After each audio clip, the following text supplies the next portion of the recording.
takie tutaj Bugs Bunny i jakieś... Okay. You can hang out up and down the red carpet, take pictures. I have a question. Can I give you a microphone? Sure, yeah. Dobra, dałem panu mikrofon, więc jeden mikrofon będzie u niego, a drugi u mnie, ale ten Rolls Royce jest, że tak powiem, niesamowity. Babu car. To z jakiegoś filmu chyba. To w ogóle chyba filmowe samochody tutaj. Tutaj mamy Nyskę, to jest chyba jakiś Chevrolet stary minivan. Volkswagenik. Bulik pierwszej generacji, busik. To auta, które są wyglądać teoretycznie jak samochody z filmu Cars rysunkowego. Petronas Mercedes Hugo Boss. Nie wiem co to za pojazd. Jak wy poznajecie te samochody, a ja ich nie widzę, to wiecie, to napiszcie w komentarzach oczywiście. Wow, a kto takim autem jeździł? Sean Connery, The League of Extraordinary Gentlemen, The Power of Seven Become a League of One. W kinach w 2003 roku. No to taki film, to też jakieś filmowe auto. No ale ja rzadko do kina chodzę, więc nie bardzo wiem z jakich tutaj filmów to jest James Dean. To są koła z ciężarówki w tym aucie. To jest troszkę oversize, to normalna opona ciężarówkowa, taka jaką miałem w swoich ciężarówkach. A to Marilyn Monroe ma być niby teoretycznie w Cadillacu, ale ten Cadillac też normalny nie jest.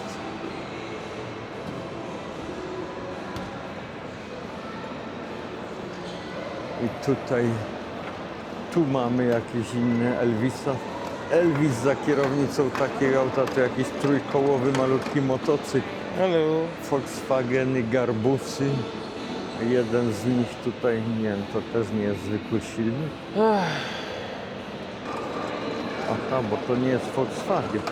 To jest Renault 4CV. Nie mylić z Renówką 4 późniejszą taką. Była taka Renówka 4 z przednim napędem, ale 4CV to był Citroen 2CV, Renault 4CV, to CV to były konie mechaniczne podatkowe. Jest Volkswagenik terenowy, taki pustynny, burza pustynna, jeszcze w niemieckich barwach. Tu Ford ze sztywnym, składanym dachem, Skyliner.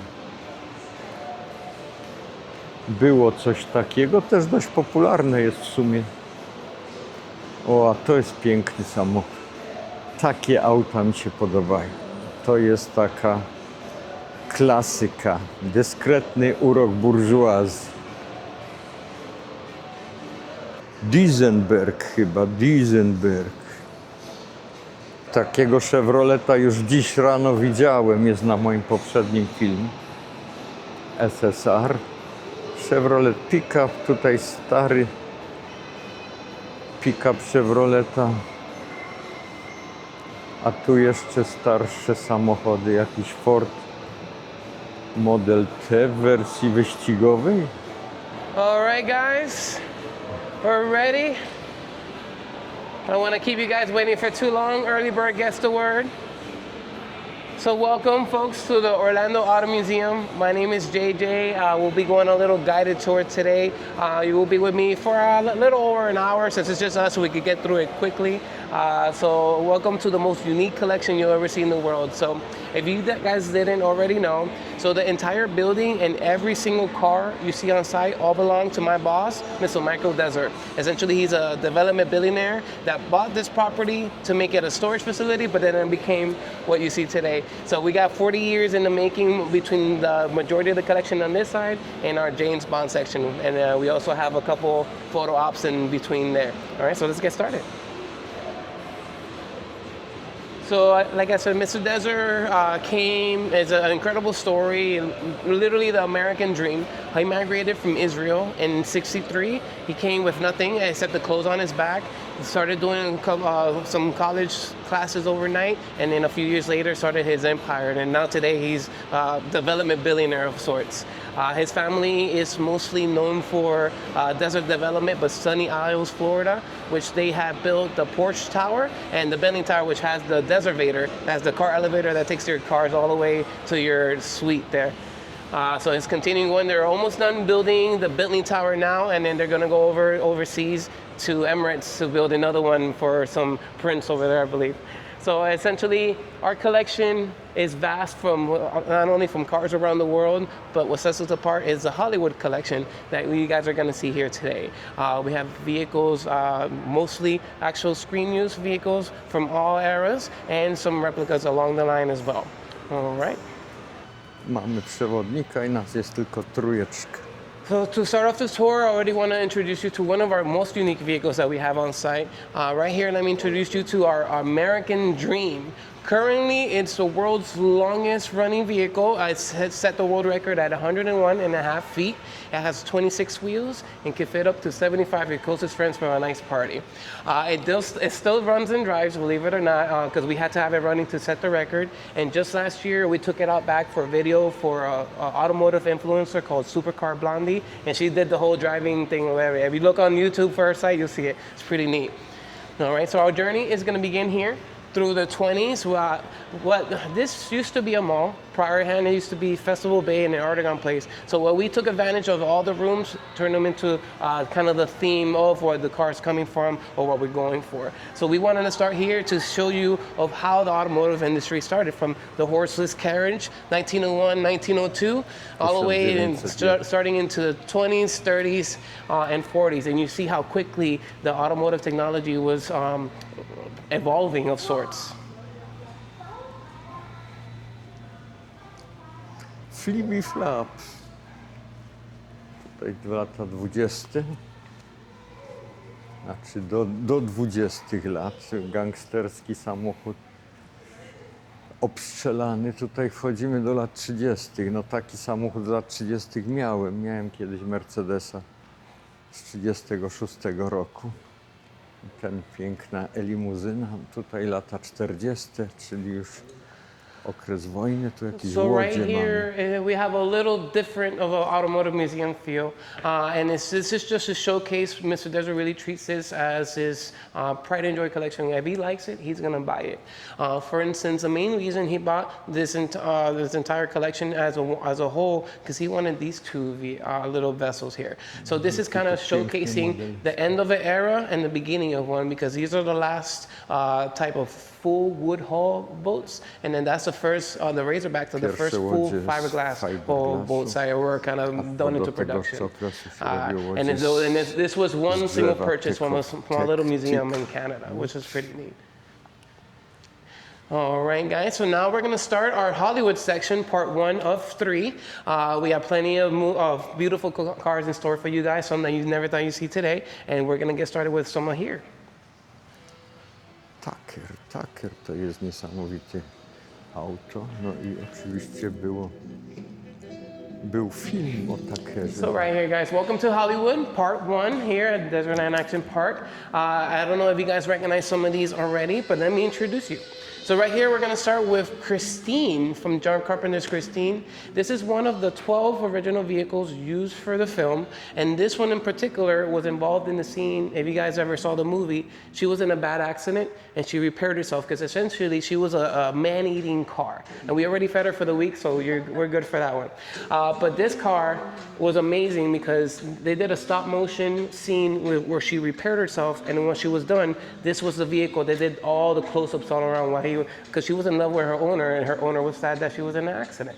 So, and again, they used 12 for the film because the daytime version was the rust bucket, if you will, and the nighttime version was the one to allure the new snack, if you will.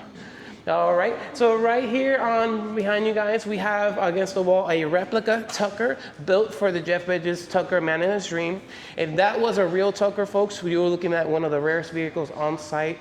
Look up the history on it. Amazing. Personally, in my opinion, since it didn't get picked up by a major manufacturer, it set us back almost 40 years in automotive technology. So it's really interesting, amazing movie. Right here we have a background scene, Whoville Mobile from Jim Carrey's The Grinch. You see this one rolling around in the backgrounds, not only as the full convertible, but they also have a little awning on top floating around. And last but not least, we have right here our first George Barris edition vehicle, Black Beauty, from the original TV series Green Hornet. Now, I say George Barris, if you guys are not familiar with that name, he was essentially the godfather of the movie and TV industry for creating or sourcing vehicles for any kind of needs they had to film. So, for instance, he is mostly famous for building the first Batmobile for Adam West, which we're gonna get to see here later on today. But whenever you get to see, whenever you get to see one of these badges on the side of the car, especially if they're representing a movie or show of sorts, you're looking at the real deal, because George Barris had his hands almost in the entire industry. And then this one, it was one of the 3 built for the original show. One of 2 that actually participated, because the third one was made to go to conventions with all the working guns and everything. So it's amazing right here. And the last piece of this car was, if you guys remember, Kato, the sidekick for Green Hornet, was actually Bruce Lee back in the day. So Bruce Lee used to be in this car and during all the filming. Welcome to Hazzard County, guys, home of the Duke boys. Out of these 3 vehicles here, only the General Lee and Officer Roscoe's Matador are the real deals. The Dixie Jeep is just a replica that they did, but it is signed by the entire original cast. I'm going to start with the Matador. Now, this Matador is very special.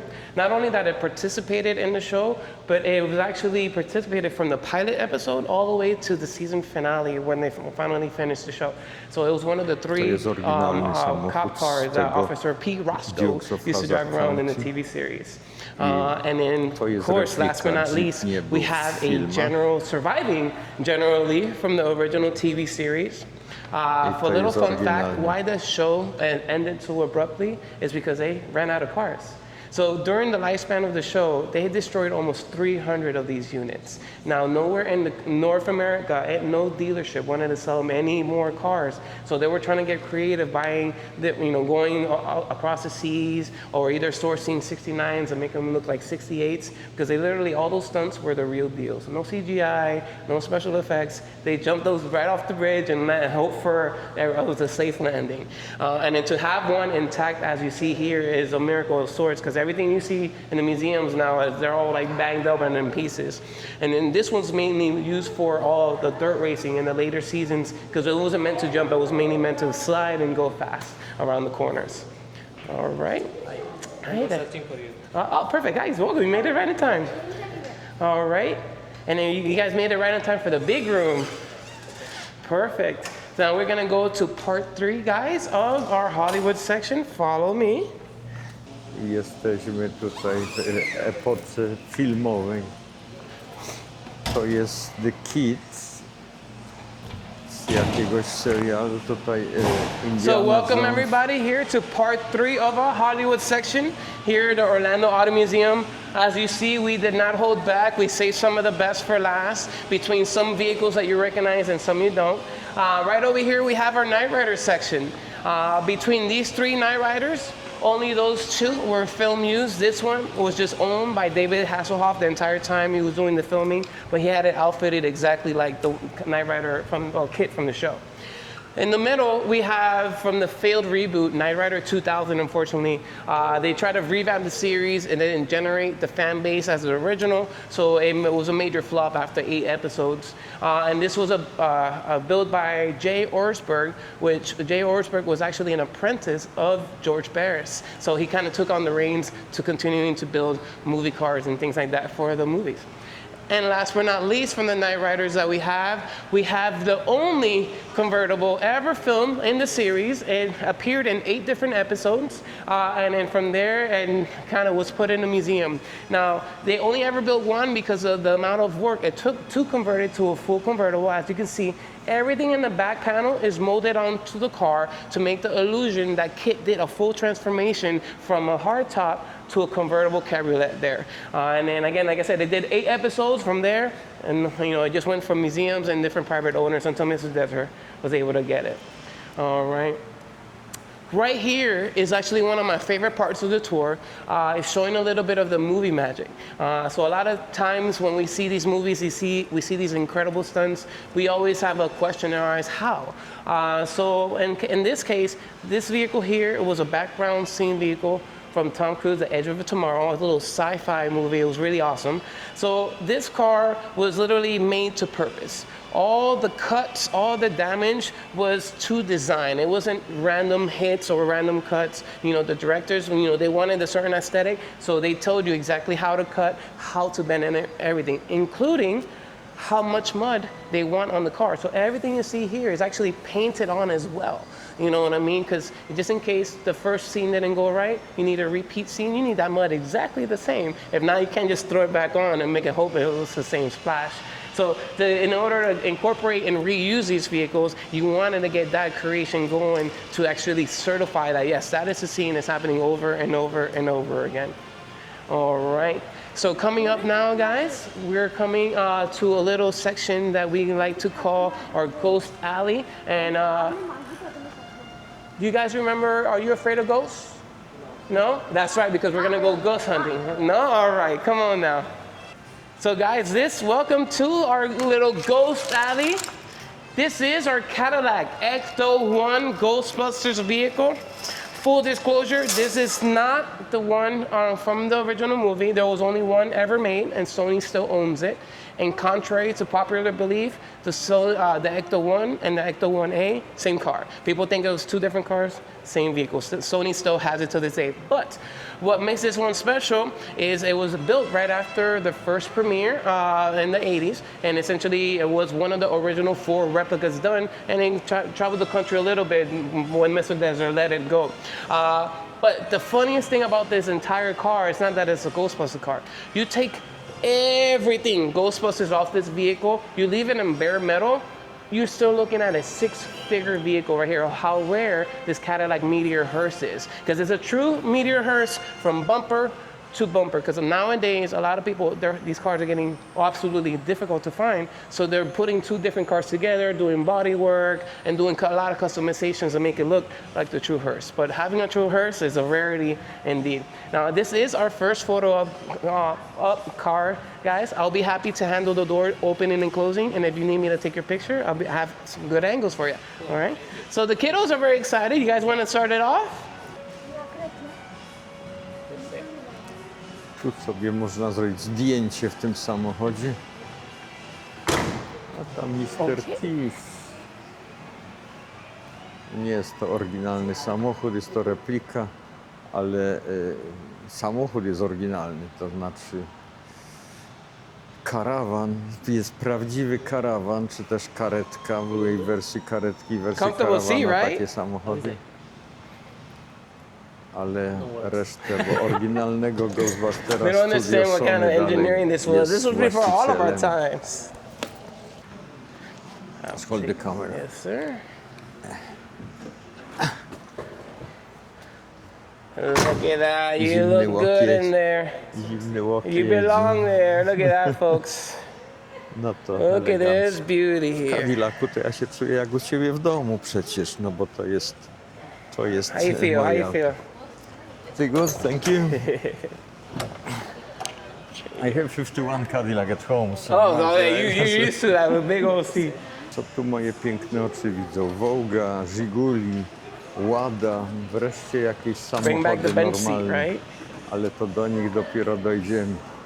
A tam inspektor Gadżet, o, teraz go zauważyłem, że tu jest inspektor Gadżet. Nie wiem, czy takie filmy były w Polsce, ale to chyba nie. All right, guys. Rysunkowe Right here, były. we're moving on to our Herbies. Like I said, here with our Herbies, a little bit more movie magic. So this Herbie right here on my left is from Herbie Goes Bananas. It still has all the original suspension and hydraulic pneumatic shocks to make it do all the movements it did for those particular scenes. And this one right over here was for Disney's Herbie Fully Loaded with Lindsay Lohan. Now, in a lot of stars, there's a lot of different safety concerns, especially when they get behind the wheel, because they're a protected asset.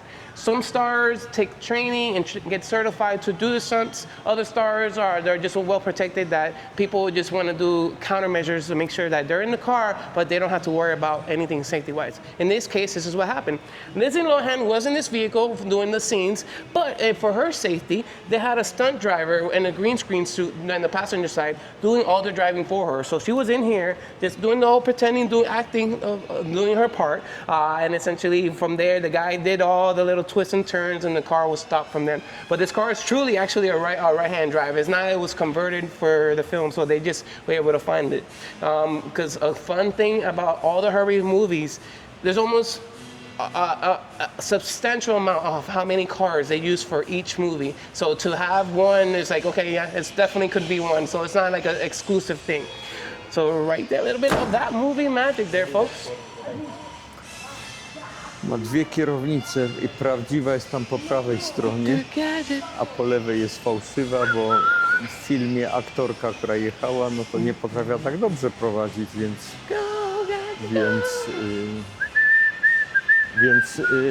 ktoś tam za nią prowadził to auto, a ona udawała. Nie wiem, czy do tych aut wrócimy. Tu Lotus Spirit to chyba z Jamesa Bonda. To też z Jamesa Bonda, ta milicja, Łada, Żiguli. Gaj gospodarska i automobilna inspekcja. I Lotus, w którym nurkował. A tu jakiś amfikar pływający. Może jeszcze wrócimy do tego. O, i Taurus z Robocapa. To był samochód przyszłości. So what Hollywood collection, guys, isn't complete without a Back to the Future Delorean right here with Marty McFly letting us borrow it. Full disclosure, once again, this is not an actual film used car. But the main significance of this vehicle, why Mr. Desert bought it, was actually it was the very first replica ever made back in the 80s. Now, of course, for you gentlemen here, you're going to have it very easy in the future because you can look up things to help out, you know, if you have a question, simple answers, how to make something, YouTube. The gentleman who built this back in the day only had a VCR. You don't know what a VCR is. It's literally a cassette player, and it had to do play, pause, play, pause, play, pause the entire time to get every single detail of this car right. So when the gentleman started taking it out to car shows, he got lucky enough that he ran into some Universal executives and actually licensed the car, the very first car replica. And it's an unspoken rule for the DeLoreans, if you want to build one, you do not touch the speedometer. Now, all the speedometers on the factory DeLoreans only go up to 85 miles an hour. In the movie, of course, the car has to go up to 88 to go back to the future. So any movie DeLorean that participated, all the speedometers were upgraded to say 95 instead of 85. So whenever you go to see one of these in a car show, first thing before you look at anything else, first thing you look at the speedometer, and you're like, okay, it's good. It's good if it's 95. But if you see it, if it only goes to 85, then it was just one that was made. That was pretty neat. So guys, this is our next photo op vehicle. You are able to sit all the way inside or on the edge. W tym też można sobie siąść, więc sobie też siądziemy. Come in, go ahead. Kids only, that means I go too. Reliving all memories there. Yeah. Lecimy do 88. Prędkościomierz musi być wyskalowany do 85, bo oryginalnie, nie wiem, to jak on się...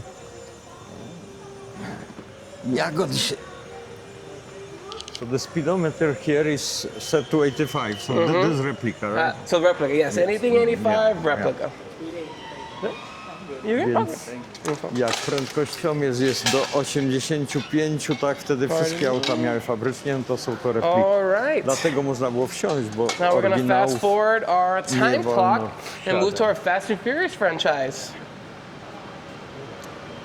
Fast and Furious, szybcy i wściekli. All right, guys, so welcome to our Fast and Furious franchise here. So out of the 3 that you see here, only the Integra and the Grand National actually participated in the film. The Eclipse was just a promotional one built to do the kind of promotions before the premiere of the film. Now, I'll get started over here with this Integra. This, you guys remember the first film? So this is a very same Integra that Ja Rule did the Monica scene in when he was losing to Dominic and Brian. And then as you guys can see, there's a lot of windows missing because these windows were removed to get all the camera angles in there, including the fake rotors. I'm sure you guys have seen that conspiracy online.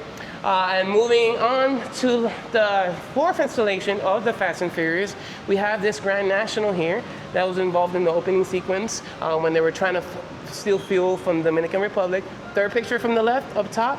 Now the whole scene was essentially Dominic Toretto trying to go in reverse in the vehicle, trying to get Letty off the truck, the whole high-speed chase. Now, yes, that car was going that very direction, but it wasn't actually going in reverse. Let me show you some movie magic, get closer. So as you can see, the car is going in reverse there, but it was actually going in a straight line. Come on down. The whole car was built to purpose to get higher speeds and be a little bit safe, especially making it seem like the car is going in reverse. So realistically, if you look behind the passenger seat, there was a stunt driver doing the driving for Dominic Toretto and Vin Diesel. But Vin Diesel wasn't in the car. He was just extra strapped down so he won't kind of fall out the car when he's reaching out. So the whole car was custom built to drive straight but look like it was going in reverse. Yes, sir. Yeah, take a gander right back there. So the stunt driver was sitting sideways like this, doing all the driving. I tylnego skręcają. Cały. Yeah, I'm telling you. So main reason they did this full customization for this film, in the movie industry, there's a lot of tips and tricks to give the scenes a lot of more pizzazz and angles and lighting. Now, a lot of chase scenes are recorded from 35 to 40 miles an hour, but they have low angles to make it seem that the cars are going very fast. This one, they actually want to get the speeds that they were offering between 65, 70, so they wanted to make, all right, we wanted to do that in a straight line. How do we do this? I got it. Flip it around. All right. And now, pardon me. A ten The Great Race, to ja ten film pamiętam. Ja byłem w kinie na tym filmie, jeszcze jak byłem dzieciakiem. All right, guys, now we're gonna make our way. Our next stop is gonna be our Batcave. We are gonna pass a few rooms, but I'll explain a little bit of what the rooms are about as we're going by. Crossly. Takie coś w Ameryce też Actual kiedyś Ford Falcon sprzedawano. from the first Mad Max, the very same one that was blowing up at the end. So as I told you guys earlier, we took full advantage of what used to be the stores of the mall and turned them into themes. For instance, right here on your right-hand side, we have our Great Gatsby room. Now, not all the cars are period correct, but if you were invited to one of those galas, you needed to show up in style because you were part of the aesthetic for the property. And if you showed up in anything ugly, they actually uninvite you from the list and kick you off the property until you get something nicer.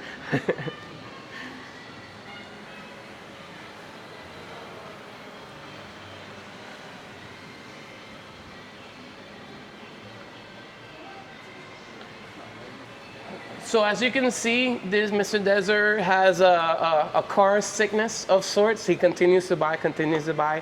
And we can't always fit all the cars accordingly into the proper sections. So we do have a lot of star vehicles sprinkled around the property. For instance, that silver top hat right here next to the green Willys, that vehicle used to belong to Dottie Smith. Dottie Smith was the original author of the 101 Dalmatians, and that very car was her inspiration for Cruella de Vil's car in the series, so that's pretty neat there.